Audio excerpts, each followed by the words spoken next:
Angela. Hi, Angela. How you doing? So, welcome to Spin Legal, and it is Tuesday night. It is a bit past 6, and that's when Spin Legal comes on. So, hopefully, you learn something today. I'm going to learn something today. That's for sure. So, get out of the underwater voice.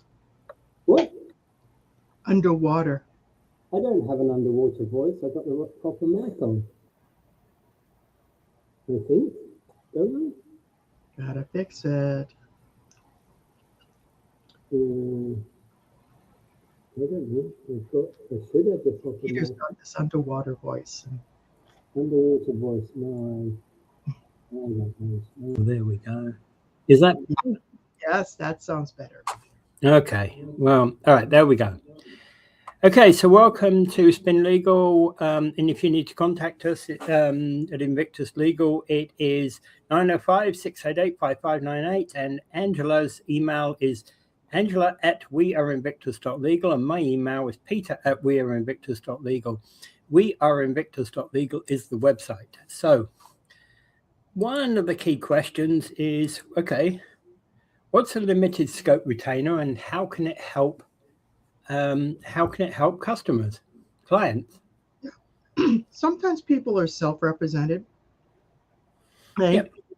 They just want you to draft the claim, and then they'll do the rest of it themselves, or perhaps they want you to, or maybe show up at a settlement conference, or to negotiate with somebody to do something. These are usually done with a flat rate, and you just do it. But you have to be careful. As a practitioner, we have to be very careful. Yeah. Because we have to put some boundaries around the scope of what the work we're doing. Yeah, and we'll come to each of those as we come down through this discussion.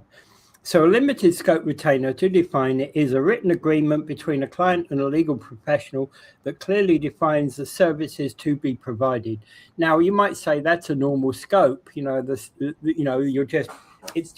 You're providing me services that might well be write my claim, go to court for me, and represent me in all proceedings of the court.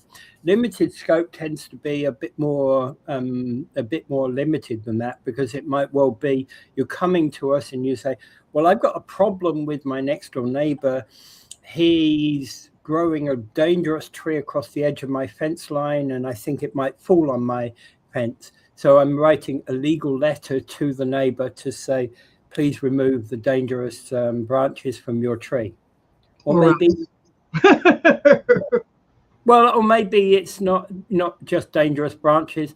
The whole tree is in a dangerous situation and might cause problems in the future, which might well kill a person, and you don't want that on your conscience, do you? No, you don't. I mean, you don't want to put it going on you. Okay, so for a legal task, a client may choose to receive assistance with. So there basically could be almost any legal task. For lawyers, it might well be write me an employment contract. For paralegals, it might well be just write me a legal letter. Same for lawyers as well. Can you check my LTB claim is correct? Mm-hmm. Am I doing this right? That type of thing. And it's realistically, it's based upon, in part, the premise that, in fact, legal services should be available to everybody, and you don't necessarily need to hire a lawyer or a paralegal to get work done. Yeah. And this is, because sometimes a person says, okay, I've been doing this before. I own 10 buildings and I'm a professional landlord, but I've got this really weird situation. I'm not sure what to do with it. So come here, we'll do the draft and file it up, and then they can handle it at the hearing. Yeah, exactly. Okay, so let's run through a few examples of these. For example, reviewing legal documents. You've got a contract, you've got some will need to be signed or something like that. You've drafted it yourself and you want to know that it's right and it's going to help hold water. Yeah, then you take the draft will to a lawyer and see if there's anything wrong with it. Yeah. Hey, Mr. Lawyer, does this work for me? Yeah, and explain to Yeah. the lawyer what you want to see happen. Okay, so Yeah. the lawyer will check that to make sure that that indeed will happen if Yeah. once you die. And they might come back with a few things that, no, I think you need, for paragraph 15, you need to change it so that it says this. Mm-hmm. Yeah. Right. And paragraph 17 also needs to be changed because it mirrors paragraph 15. It needs to have these same type of amendments made to it, that type of thing. They might well offer suggestions like that. Part of this is actually what's called unbundling, isn't it? Mm-hmm. But Unbundling legal services. yeah, but in some respects, unbundling is also not the same as limited scope, is it? Exactly, not the same. I mean, yeah. Limited scope. We've been hired to do a motion. Yeah. Okay, the person's been to court and filed everything, and now the other side wants to file a set aside motion, and they want somebody to speak at the court. So that's an example of a limited scope. Yeah. So just one court appearance. The client has done all the work. They put the documents into the court, and essentially it's spend an hour with the client to understand that how we're going to put the motion together, make sure that we understand all the intricacies of it, and speak to it at the court. Yep.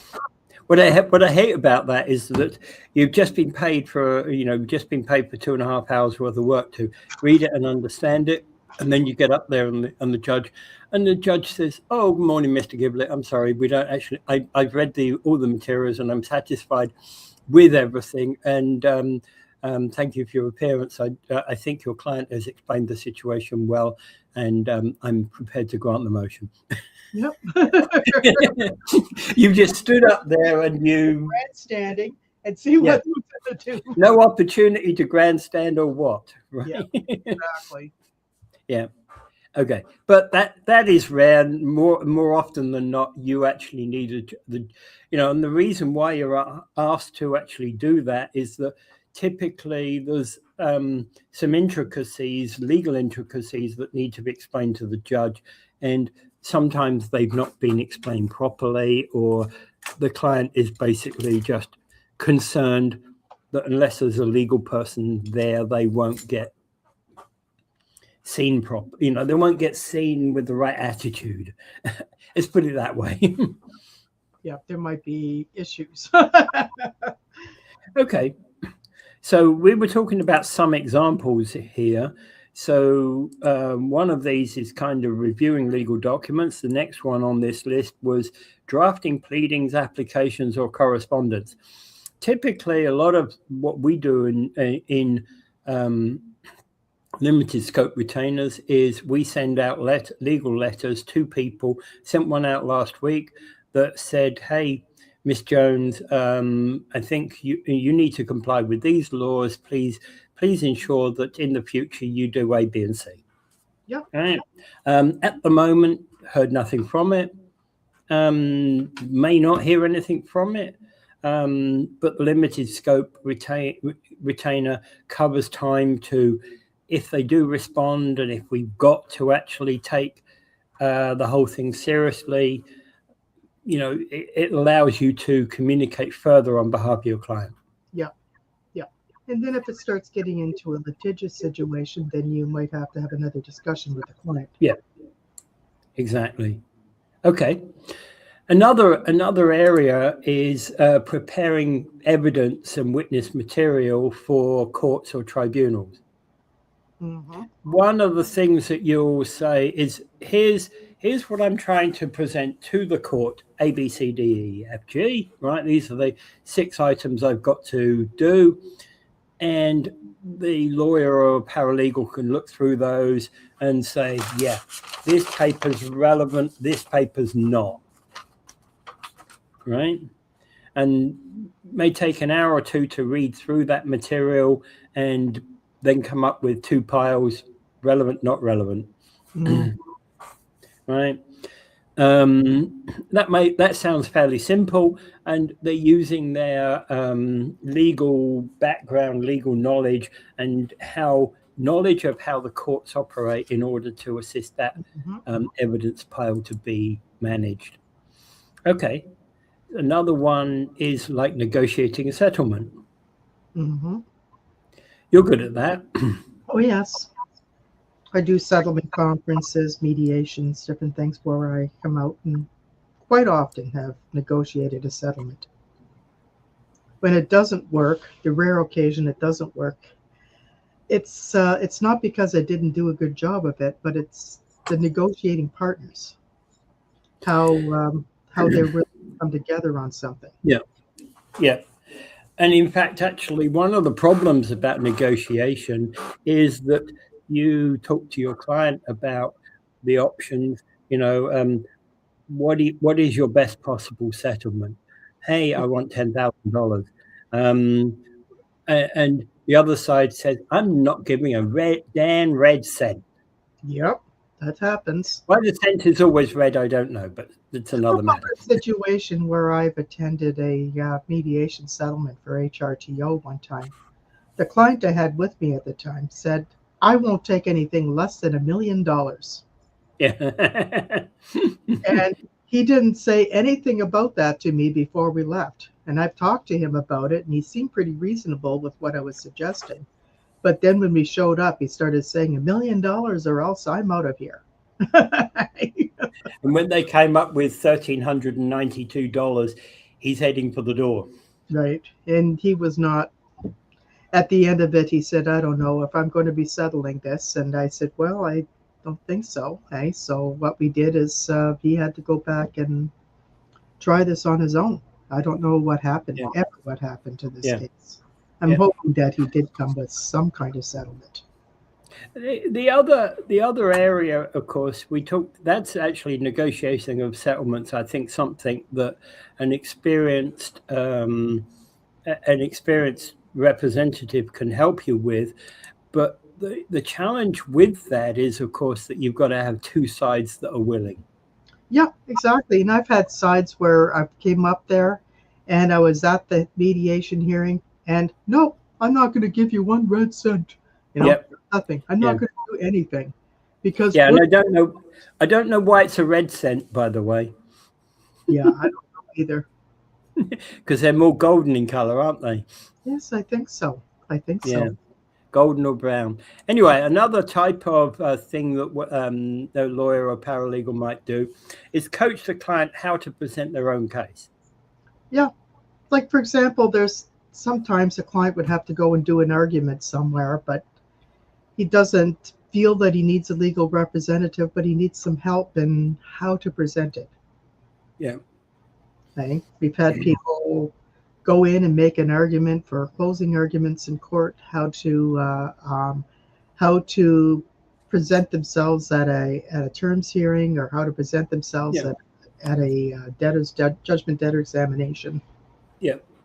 And in fact, actually, at something like a judgment debtor examination, we can help them fill in the paperwork as well. Yep, exactly. Or if they're a client of yours that are being examined, we can help them with that and help them to negotiate with the other side on how they could come up with the terms, payment of terms. Yeah. Okay, so that's a few things of what the client might get out of it. So let's look at the question for a moment. Why do law firms offer limited scope retainers? Because there's people who come in asking for them. Okay. I suppose that's the nub of it, really, isn't it? Yeah, because some people say, I just need somebody at that motion hearing. I'm too nervous to do it myself. Or I just need somebody to draft this claim. I want to make it legal. Or something, so they will come in with that sort of thing. And I suspect it's kind of in part, it's the, okay, let me look in my purse. Oh, I've got 50 cents to offer. How far is that going to get me? Or it's going to buy me 20 minutes. Oh, let's have the 20 minutes, please. You'll give me my 10 cents worth, my words. Yeah.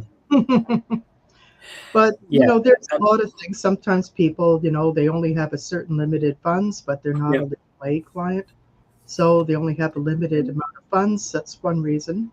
Other reasons is that they want to try to do this on the cheap as possible. I know people who have money to fully retain us, but they just refuse.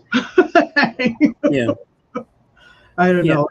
Some people are like that. They just do that way. I don't know if they squeeze their mechanics and plumbers the same way, but I always suspect they don't, but still. Yeah, exactly.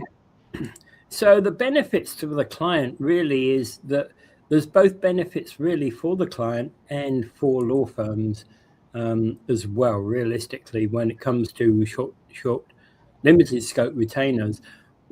And it's about, one could be cynical from the law firm viewpoint. It's like, yes, I want this piece of work done, and I can offer it for I have somebody do it for $500, but I'm not doing anything else. Well, if you're saying I can represent you through the whole long process of going to trial, then clearly you're not going to get the $500 that's on offer, are you? Yeah, exactly. And you have to assess. People have that, and it's very important when you are a law firm to watch with these limited scope retainers to make sure what you put in them, that the client understands that if there's some part of the work that they did that the law firm is not responsible for, that they cannot be held liable for, okay, you could advise them on something, but it's their choice whether they're going to keep that in or not. Mm-hmm. I think there's a question that really we haven't asked today.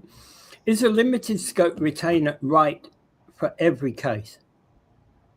Not always. If you think about it, it's like, well, I can draft your claim. Yeah, okay. You can draft my claim.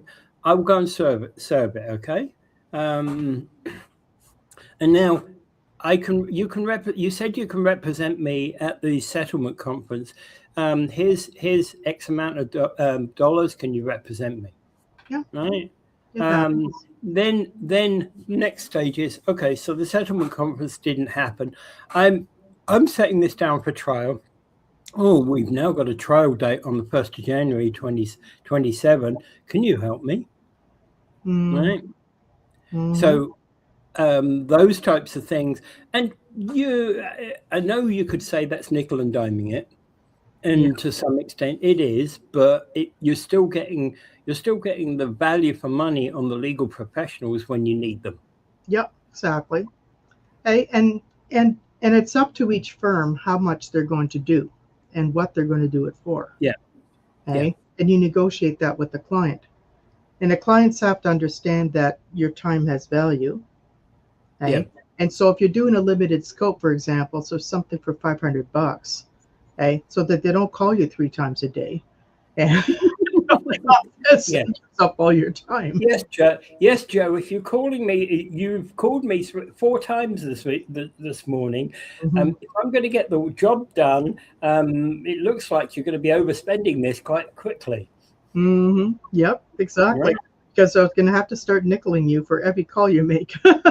And typically, the other thing to note about most limited scope retainers is that they include HST. Yep. Almost all circumstances your legal services provider or your law firm will be HSTable. Everything about that they do attracts HST.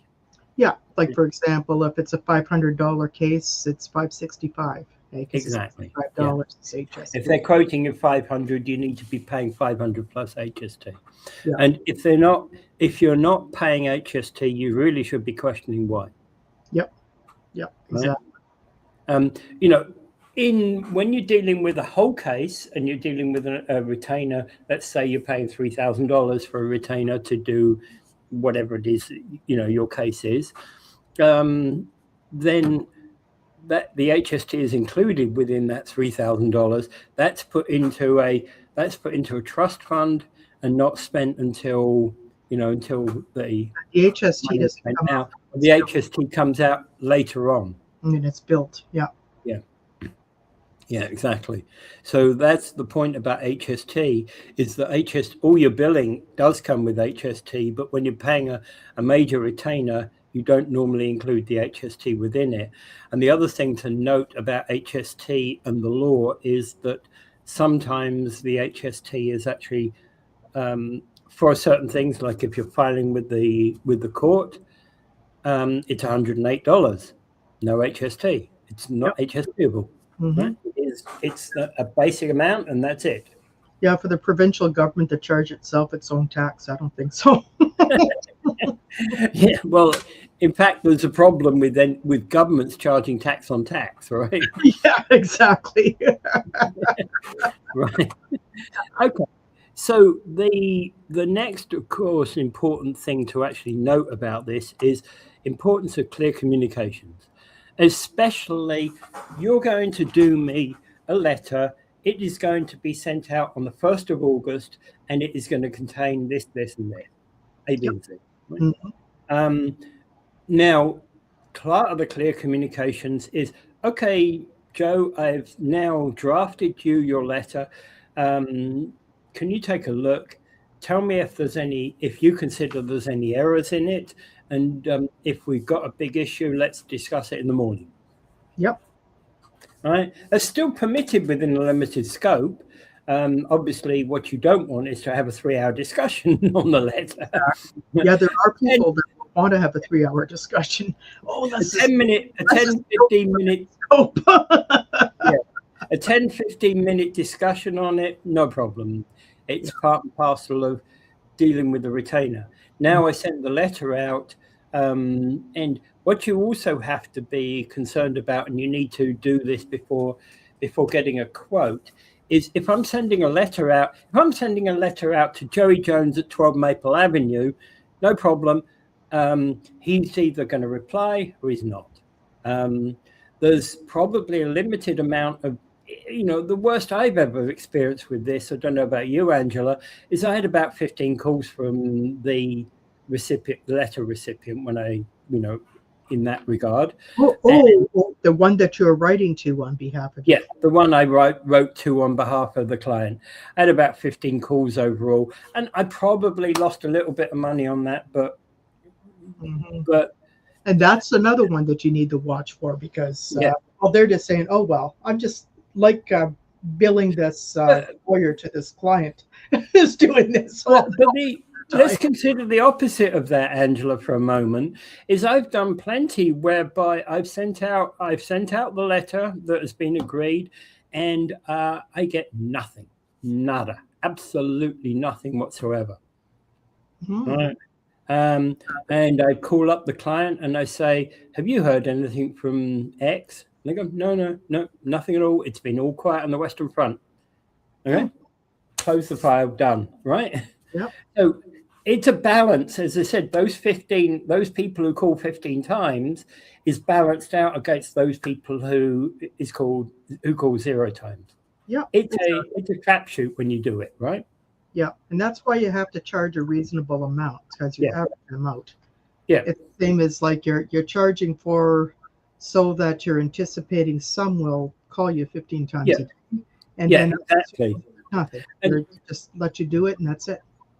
And the point is that I typically will charge an hour and a half for the letter. So it's an hour for me to write the letter, half an hour to do with your adjustments. And then, maybe an hour to an hour and a half for any wrap up, considering based upon what I think is going to happen. Yeah. Yeah. And that is clearly communicated right at the very beginning. And I think that's the best way to deal with that. Yeah, because this is why you have to be really, really careful and very specific. Because for those that want to start taking up limited scopes, make sure you draft up very carefully about what the client is responsible for and liable for, and what you are responsible for. Yeah. And very clear direction.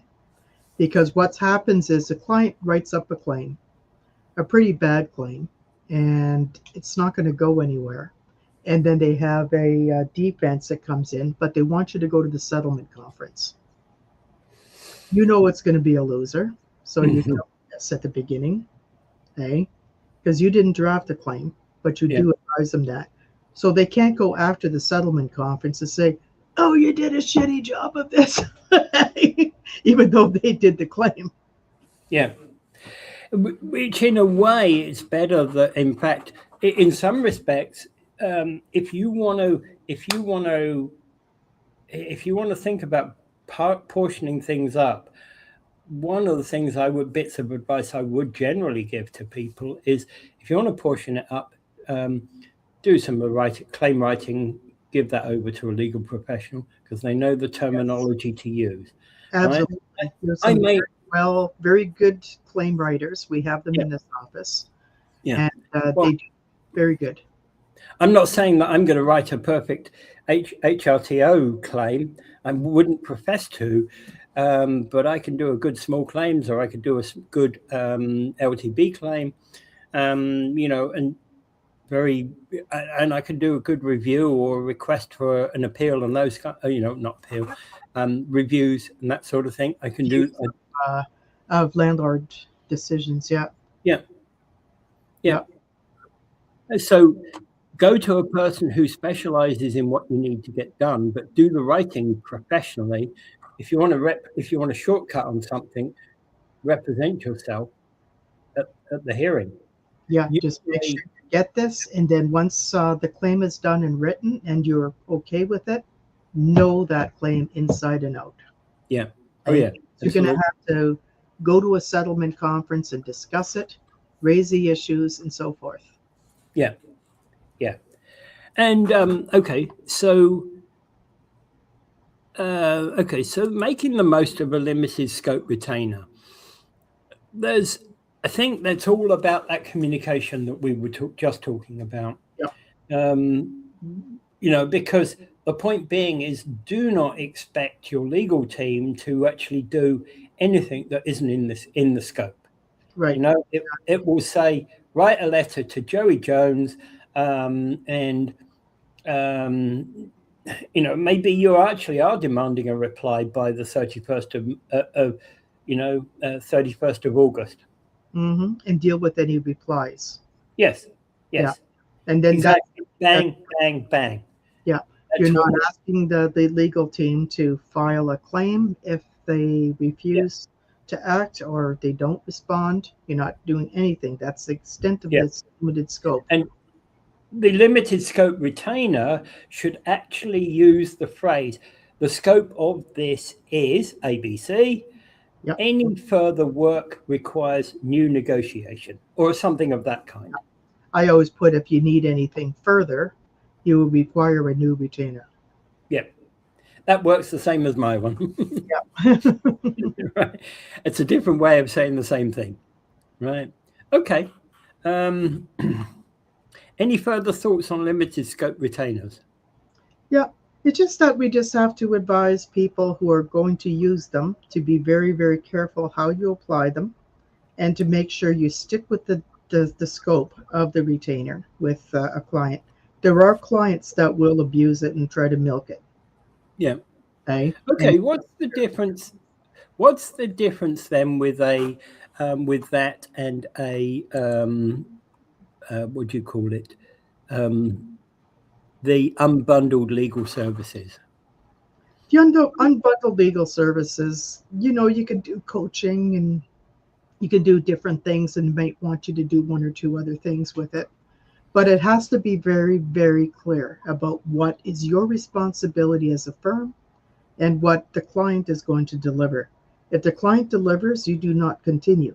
If the client does not deliver, you do not continue. Yeah, we need documents A, B, and C by the 1st of August, or this work will not proceed.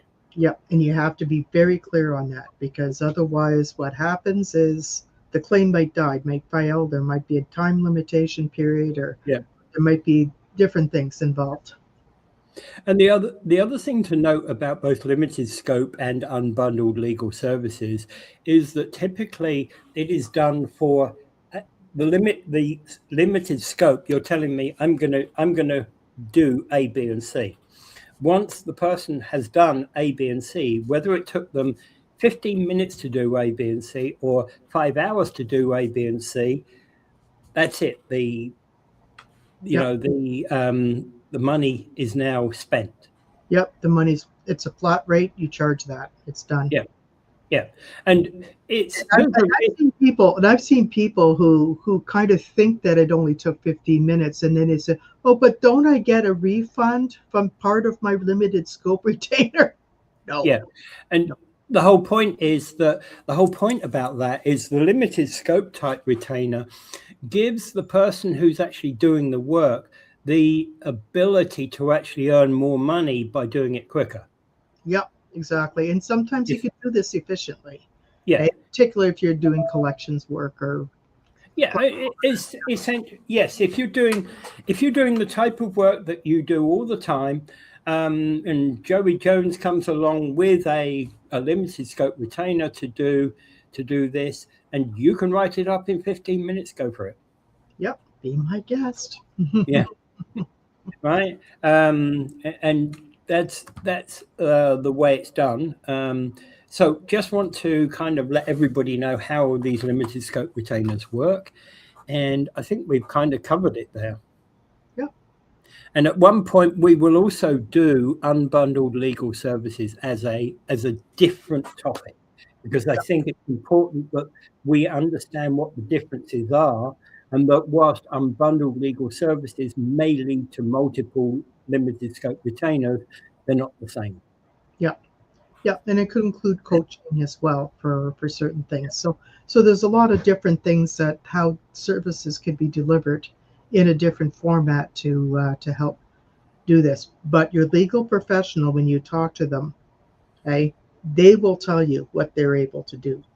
Okay? Yeah, Just don't go up to them and say, "I expect this, this, and this, but not this, this, and this." Okay? Yeah. It may not be possible to be able to do that because of the nature of our responsibilities and our obligations to the court. So we have to be very careful on that. And well, we've got court responsibilities. We've also got statutorily defined client responsibilities that we must consider, and all of those come into play when we're doing this type of retainer. Yep. All right. Well, I hope you learned something. I hope you got something from this. I certainly did. And if you need to contact Invictus Legal, you can do so on 905-688-5598, or email Angela with angela@weareinvictus.legal, or myself with peter@weareinvictus.legal. And weareinvictus.legal is the website, of course. Yep. So that leaves us with this particular little nugget. Yes, and what you heard today on Spin Legal, whether it's in this show or anything else, we're at Spin Legal episode 125. This is not legal advice, okay? Because so whatever you take off this show, you can't go to court and argue it. I saw this in Spin Legal episode 87, and then you can't do that. Okay? Yeah. Basically, what this is just information. Okay? Yeah. It's like public service announcements. Okay? And then what it is basically is to help provide information. But if there's something real you want to talk about, if there's an issue you feel that you have, could be a legal issue, talk to a lawyer or a paralegal. Yeah. All right. And I hope that kind of gives you a flavor of what this is all about. And come back to Spin Legal next week, and we shall have more for you.